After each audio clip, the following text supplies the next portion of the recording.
War between China and Vietnam has momentarily diverted our attention from the pitiful plight of the refugees of our own Indochina War, the war we lost. Our secret army is the story of a remarkable and little-known group of those refugees, the veterans of our so-called secret war in Laos. For 15 years, the U.S. fought a secret war against the communist Pathet Lao and the North Vietnamese, not with American troops, but with native Laotians instead, tens of thousands of them, Hmong tribesmen. We used to call them the males, but they don't like that name. To them it sounds like Guk or Slope. Hmong means free men, they say. And though some few of the Hmong fought on the side of the communists, the great majority fought for us under the direction of and on the payroll of the CIA. When we lost the war, the North Vietnamese took Laos under their control, and ever since, the Hmong, the soldiers and their families, have been fleeing to the only haven they can find, to northeast Thailand across the Mekong River. But thousands of them hope desperately that Thailand is but a way station for them on the road to the land of their old ally, the United States. Twilight on the Mekong River near Nong Khai in northeast Thailand. And across the Mekong, communist Laos, effectively ruled by Vietnam.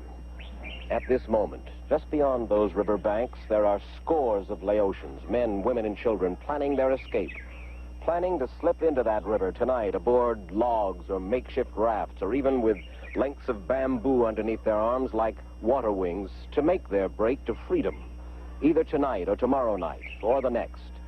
They've been coming across the Mekong at the rate of 4,000 a month, and 1,000 of those each month are the Hmong.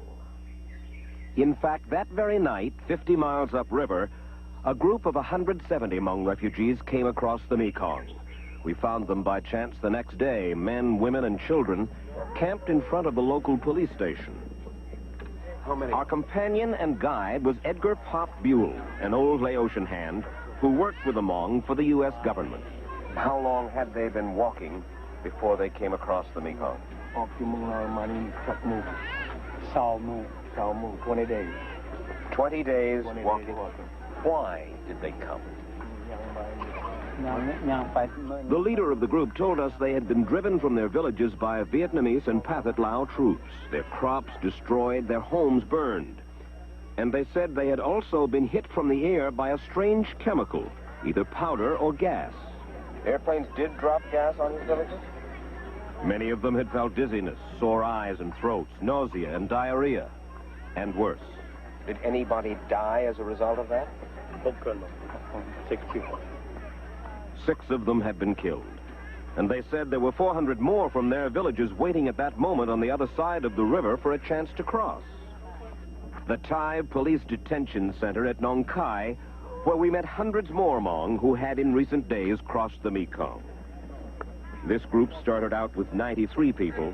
Only 26 of them made it to Thailand. Many of the refugees said they too had seen tribesmen killed by chemicals dropped from the air. Look like a small raining. Look like raining. Looks like rain coming down? Yes.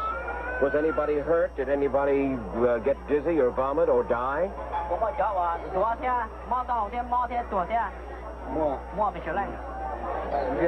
people dead by the gas. 20 people killed by the gas? Pop Buell is a widower who left his farm in Indiana to go to Laos for the U.S. aid program, an adjunct there of the CIA's secret war. These pictures were filmed by CBS News there 9 years ago. Today, Pop Buell says, we have betrayed them all. They became refugees because we was encouraging them to fight for us. I promised them myself, have no fear, we will take care of you. And taking care of you is not in a refugee camp. We promise, the United States government, you as a representative of the United States government, promise the Hmong people, the males, we will take care of you. Absolutely. You fight for us, we'll pay you. If we win, fine. If we lose, we'll take care of you. Absolutely right.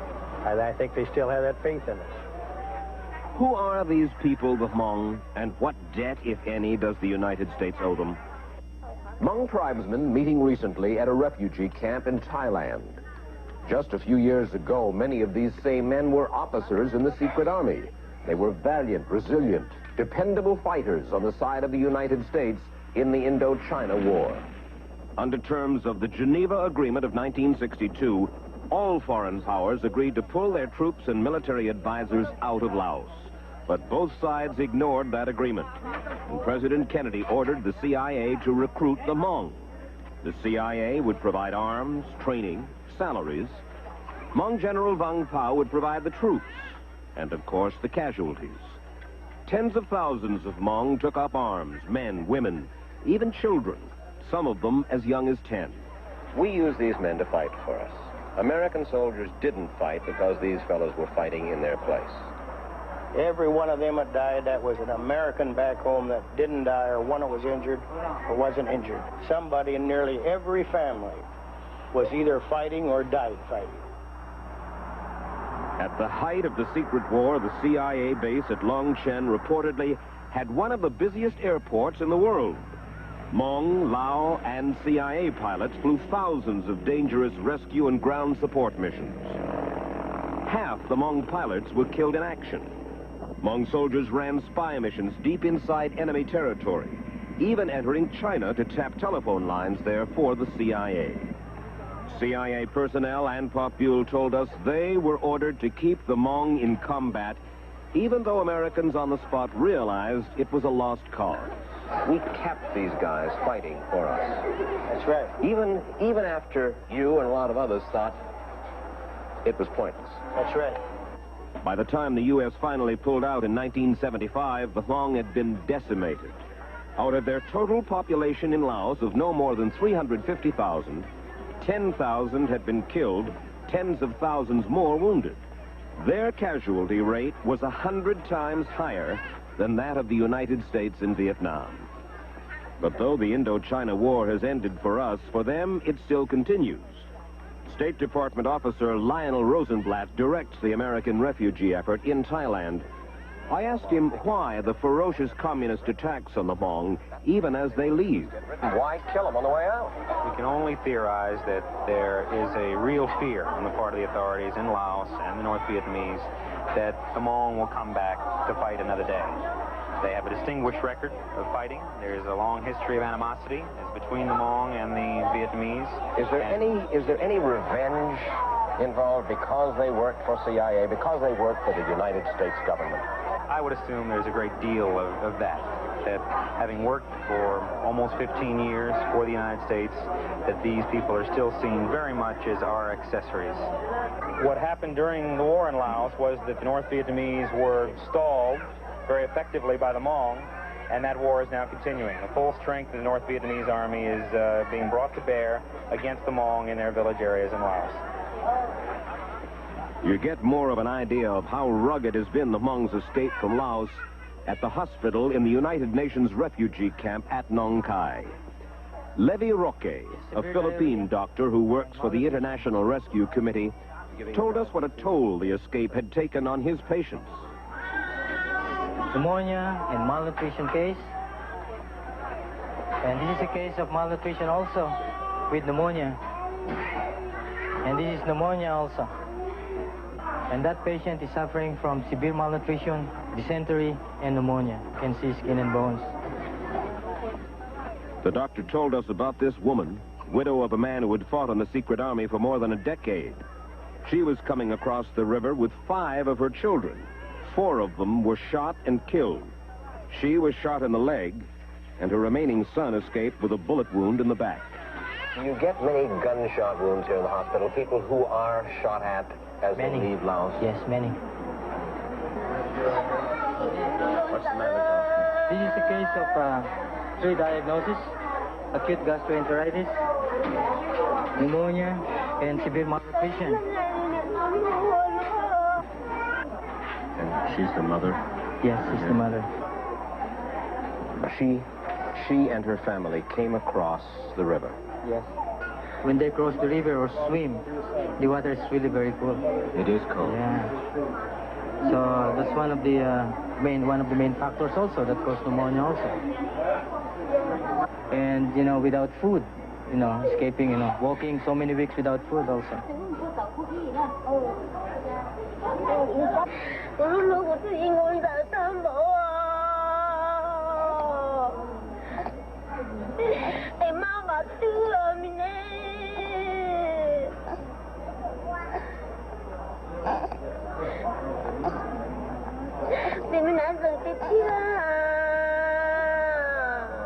There is no chance for this patient because the patient cannot urinate anymore. Cannot urinate anymore? 2 hours later, this child died.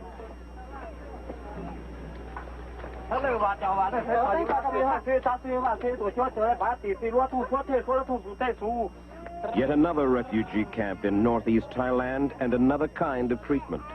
A shaman, a witch doctor, tries to exorcise the evil spirits from the baby's body. But the mother is also having her child treated by the camp's doctor.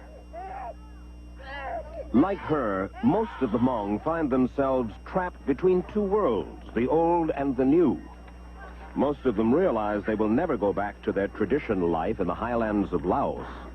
They realize that Thailand cannot absorb the huge numbers of refugees, Vietnamese, Cambodian, and Laotian, now in camps there. The Hmong want to begin a new life. About 8,000 of them have gone to the United States. 50,000 are in Thailand, in the camps. Perhaps 20,000 more will make it across the Mekong. Not all want to leave Southeast Asia, but they do want out of the teeming refugee camps where thousands of them have languished for more than 3 years. Well, our problem in U.S. program terms is this. We don't have enough numbers to accommodate those who served with us in Laos, both Lao and Hmong. We're way behind. We have a backlog of 20,000 at the moment, except for our own. The French is the only other government responding to this at all. On a proportional basis, the French are taking more refugees from Thailand than we are. Because the number of refugee openings in the United States is so limited, U.S. officials have set up a series of priorities. First come refugees with immediate family already in the U.S. Next, people who work directly for the U.S. government. The salaries of the men who served in the secret army were, in effect, paid by the U.S., by the CIA. But because the money was funneled through Hmong General Vang Pao, those soldiers are labeled as indirect employees of the U.S., and so their cases are given much lower priority. As I understand it, just these three fellows who came over within the last week or 10 days, who were gassed on the way out, who saw some of their friends die on the way out, who fought for Vang Pao, who fought as U.S. soldiers, who fought in that so-called secret war in Laos, and who were promised that we would take care of them. Their chances of coming to the United States the next year or 2 or 3, the way things go right now, are minimal. I would say their chances are uncertain at best. John Tucker, U.S. aid officer. Now, John Tucker, this man arrived here. He was wounded. He lost his leg back in 1961. What are his chances of getting to the States? He doesn't have a good chance at all under the present program. Why? Because there's so many more highly qualified people in the camps that we can't even touch because the quota numbers are so few. We can't use you no more. Goodbye. We're finished with you. Dawn in the refugee camp at Loi. A special dawn for 165 Hmong boarding buses that will take them to Bangkok. In a few days, they will be in America, starting new lives in 17 different states. Those who saw the Hmong fight and die in Laos say they are stoic, that they rarely cry or admit pain. But this morning at Loi, it is something different. Almost all are leaving some family behind, cousins, fathers, grandparents. And there is no way of knowing if they will ever see them again. What about the Hmong who have made it to America? How have they fared? From most reports, they have done well. Mike Carroll works in Thailand for World Vision, a volunteer agency. He had just returned to Loi from a trip home to Illinois, where he visited 360 Hmong immigrants in 6 different communities. How are they doing? Well, I think they have adapted the best of all the refugees because they expect the least and they appreciate the opportunity to be in America the most. But they look so much more primitive, let's say, than some of the Vietnamese. Some of these people look really as though they belong to another age. Well, I think these are people that belong to every age. And the Hmong that I saw and all the refugees I saw, 95, 98% are working. They're ready to take minimum wage jobs that Native Americans are refusing now and that employers find very difficult to fill. We are a country of refugees, and this is just the newest group to come, and We've all been refugees at some point or another. It is barely possible that no more of these buses will run after April 30th, because the whole U.S. refugee program is scheduled to run out then, leaving refugees in camps scattered throughout Southeast Asia. But almost no one doubts that Washington will renew the program. What the Americans on the scene here want, both U.S. government personnel and the International Rescue Committee people alike, what they want is an expanded program. They say we still owe these refugees a debt, the men who fought for us and their families who suffered. And they believe that America's conscience cannot be clear until these camps are cleared of refugees and these people have a new beginning. Some of them settled in other countries of the world, but most of them in the country whose war it was, the United States.